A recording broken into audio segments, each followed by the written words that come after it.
Hello there and welcome to the Live Lounge here at the Fastmarkets Middle East Iron and Steel event in Dubai. Now, I'm Georgia Tolley and I'm delighted to welcome to the Live Lounge today our next guest, who is Shamla Yoosoof. She is Vice President of Strategic Partnerships at Metaluck. Now, Shamla brings a wealth of experience in financial analysis, investment research, and strategic consulting, having worked with many firms, including M Capital and Rematics, before taking up the lead at Metaluck. Now she is driving innovation in raw materials sourcing, recycling, and upcycling, all the while championing sustainability and ethical practices. Shamla's passion for creating transparent, community-focused solutions makes her a true leader in shaping the future of this industry. Shamla, it's a great pleasure to have you join us today. Thank you for your time. Pleasure to meet you too. So generous of you. Oh, well, it's good to have you here. And I'm going to start with asking you to, I suppose, share a little bit of your career journey. What actually brought you to Metaluck? What experiences did you have before you took up that role?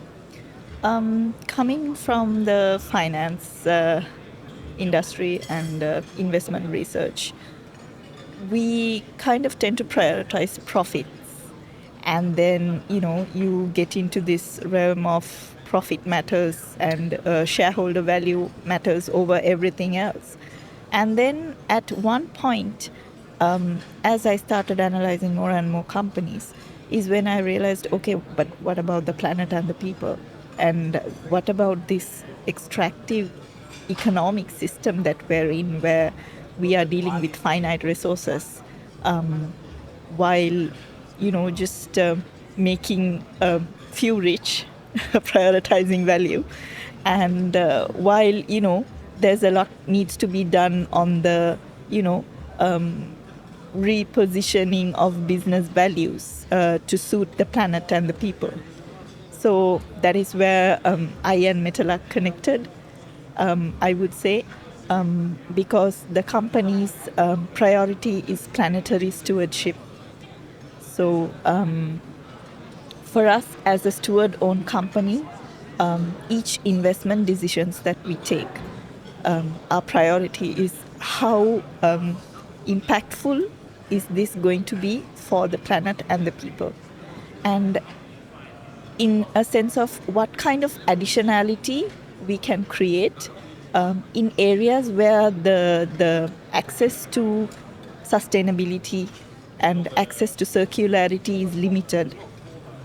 Because, of course, even with sustainability, there is a divide between, nations that have a lot of access to research knowledge and regions which are hugely impacted by the climate crisis but have lesser access to innovative technologies and support for, circularity. So that's the priority for Metaluck, and that's where I and Metaluck sort of connected naturally. There was that partnership between you and the company, but then, of course, your entire job focuses around partnerships and building those partnerships. What do you think is the critical ingredient? Is there a secret sauce to building collaborative partnerships? Of course. First of all, building trust and transparency. So as a company, we believe in communicating transparency because today, if you are in the sustainability side of business, you get countered with a lot of fluff and a lot of buzzwords. So being able to connect beyond those on a deeper level, to look into value alignment between each partners, because of course you come across a lot of partnerships, a lot of opportunities, but not everything fits your vision, because as a company, if we are purpose driven, we need to see which allies and which partners could be onboarded to support the purpose on a greater level. So it's important, one of the key criteria that we look for in fostering partnership is actually value alignment and trust. We actually had a guest a little earlier on the Live Lounge who spoke about, instead of having a very broad network, about having a deep network and forming those close alliances. Would you say that that's a policy that you follow as well? Yes, of course. I think as, on a global scale, as companies become more and more, deglobalized, it's now becoming to a point where quality is more important than the quantity, right? So it's about the number of meaningful partnerships that you can form in the industry and the people who share the real vision and the commitment towards doing it, because it's not only about being visionary, it's about converting that vision into actionable, doable steps. And is it mainly for marketing, or is there a real intentionality that is transforming towards the way the businesses operate? So that matters, yeah. So there's a sense that finally, and about time in many ways, this concept of a sustainable circular economy is now a focus for everyone ultimately. And we're seeing, and concurrently, we are seeing massive growth in the Middle East. Do you see these two things being able to advance together in this region? Of course, because it's being supported with a visionary government. And this region has been fostering a lot of businesses to thrive and for new ideas to take shape and, be experimented within the region. So, of course, yeah. And in addition to that, for us, circularity means it's about repurposing waste.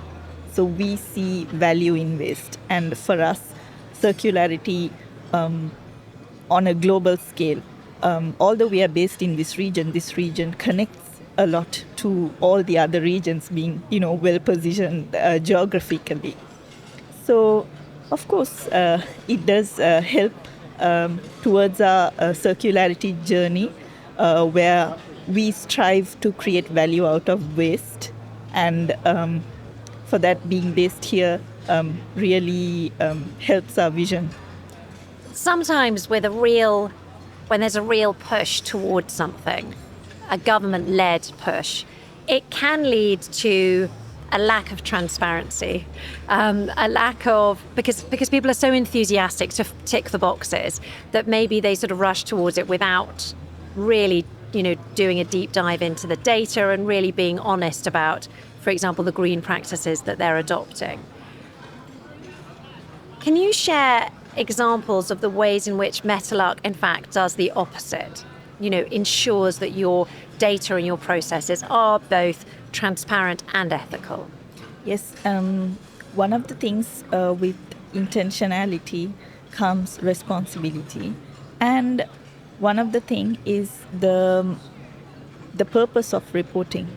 For a lot of companies that we notice, it has become to a point where it's about marketing. Yes. And presenting it in a greener sense. Yes. Right. But for us, our whole business model is based on circularity, because our company manages hazardous steel industry waste, which is otherwise dumped in landfills, which in fact pollutes the air and the land and gets into the food chain as well. So we handle them, we manage them under certified Basel Convention to recycle them safely and ethically, right? One of our driving force is to reduce the emissions within the recycling itself, because not all recycling is supposed to be, carbon effective, because of course there are some recycling processes that are very carbon intensive. So finding ways to improve the recyclability of the material and finding new technologies to further this. So this comes, how does this thought come? This thought comes through data visualization and presenting information. So we not only popularize the information to the outer world, we look at it in a sense of decision making. For us, the emission data and the sustainability metrics is important key decision criteria for investment decisions. Innovation, it sounds like it's the very sort of center of your industry, because you're constantly trying to create new ways and better ways of recycling these, in some situations, very toxic materials. How do you drive innovation within your industry? Because it is frequently considered to be quite old-fashioned. Yeah. We often address the metals industry as the dinosaur industry. I haven't heard that expression yet. That is cool. I like that. Because it's very capital intensive. Yep. And so as a result, it's difficult to shift operating processes because it's just overnight. too expensive. A Exactly. new machine costs $1 billion kind of thing. Yes, indeed. And also, I feel like there is a lot of information residing in silos. So fostering collaboration and bringing the younger generation to the conversation in the steel industry is key, because you see that the interest for the younger generation to take part in finding solutions for this industry is less compared to the IT or the Bitcoin or, It's not quite as glamorous, is it? Exactly. So fostering that collaboration, bringing people in, looking for new technologies, connecting technologies with problems, finding solutions for problems, pain points.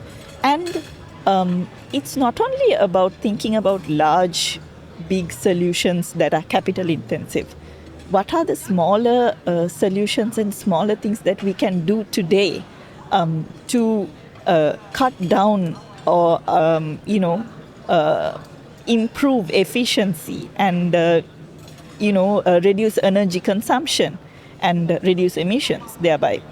So finding those little solutions and connecting people across the globe, especially from the younger generation to the dinosaur industry, is something that we focus on. So you're talking about recruitment, and I have to admit, I really look forward to a time when someone's gender doesn't come up in the interview. But, I couldn't help but notice that there aren't very many women in this industry.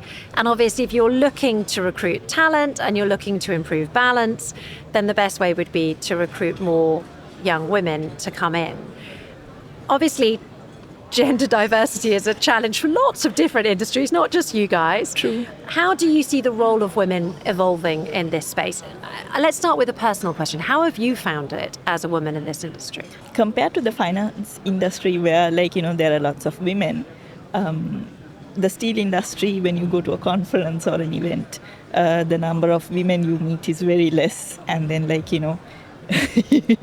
There's about 6, I think. Exactly. That's a slight exaggeration, but we know, there is a very small number of people. Yeah. But it is heavy industry. And, Exactly. And, I wasn't something that I considered when I was at university, for example. Yeah, but I think now the narrative is changing. Yes. Because of the SDG targets. More and more companies are consciously looking for female leaders within their company. And women empower women. So the moment one woman steps in, then she sort of, brings a chain of other opportunities. And we, in fact, look at women leadership as leading with empathy, which is very important in this industry.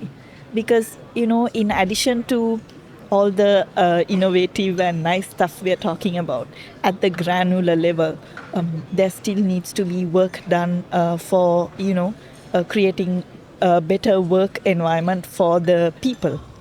So women can really drive change in that sense. And finding creative solution, one of the things discussed in the roundtable yesterday was that female have this sense of creativity and this sense of questioning the norms, because we are so used to breaking norms, right? Yes. So one of the things that mentioned was that female leaders could, in fact, drive this industry towards innovation and, fostering more collaboration as more women get together. So, yeah, it's poised towards, good start for female collaboration in the industry. What do you think are the biggest challenges facing the industry as it seeks to modernize, as it seeks to no longer be a dinosaur? One thing being the level of investment and capital required to switch, Ah, yes. and the mindset of investors as well. Sometimes, doing what is profitable and doing what is right is different, right? So I think the younger generation, as more and more leaders, business leaders come in, the decision-making style and the flexibility in the industry is improving, right? But still, one of the key challenges is the industry ready to accept the innovative solutions proposed? Because there is already a proven track record of, things that are happening the traditional way. Yes. But are they willing to switch the tradition and try something new, trial out something new? We could almost end there on a question, which I like in an interview, to end on a question. But actually, I have one more thing I want to ask you, because this year's conference theme is Transform Tomorrow Together. What does that phrase mean for you? How would you see it framing the future of your industry? Well, the forefront is collaboration, of course, fostering the collaboration towards transformation, because sharing industry best practices, looking for interesting use cases of new technologies being applied towards emission reduction and operational efficiency, and new ways of valorizing waste. These can be shared through collaboration, and by creating more and more events like this, and by continuing the conversation offline as well, this transformation for tomorrow can actually become transformation for today, because the steps we take today to reduce the emission is also important. It's not always about the vision 2030 or 2050. What can we do now, right? So collaborating for that sense it would be a takeaway from this event, I would say. It's been such a fascinating conversation. Thank you so much for taking the time to talk to us today. Thank you. Thank you so much. It's been a pleasure. And if you want to hear more interviews just like this one, make sure you subscribe to our podcast. You can find that super easily. You just go to Apple, Spotify, YouTube, or Podbean, or indeed wherever you get your podcasts. And if you're interested in learning more about events like these, please do head over to fastmarkets.com. Thank you for listening, and we'll see you in the next episode.